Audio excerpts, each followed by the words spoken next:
సంఘంలో ఉన్న నేను, మీరు, మనం ఏ విషయాల్లో బాధ్యత కలిగి ఉండాలంటే, మొట్టమొదటిగా మేలు చేయుటలో పూట పడుదుముగాక. మన అంశం ఏం చెప్పండి?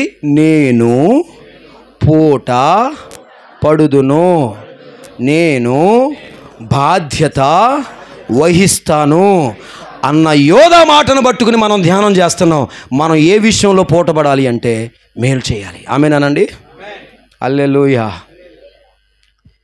చెప్పులు కుట్టుకుంటూ భక్తి చేస్తున్నాడు ఆయన.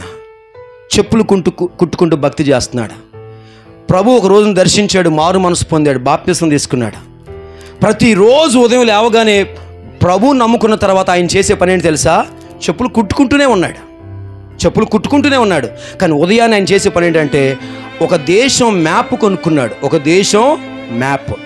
ఆ మ్యాప్ మీద పడి, అయ్యా ఈ దేశం చీకట్లో ఉంది, ఈ దేశంలో ఆచారాలు ఉన్నాయి, ఈ దేశంలో బాల్య వివాహాలు ఉన్నాయి, ఈ దేశంలో భర్త చచ్చిపోగానే తగలేసేస్తున్నారు స్త్రీని, అయ్యా ఈ దేశాన్ని కాపాడు, నన్ను పంపించు, నేను సువార్త ప్రకటిస్తా అని బాధ్యతతో ప్రార్థించినటువంటి ఒక విలియం కేరీ ప్రార్థన దేవుడు ఆలకించాడు. స్తోత్రం చెప్పండి.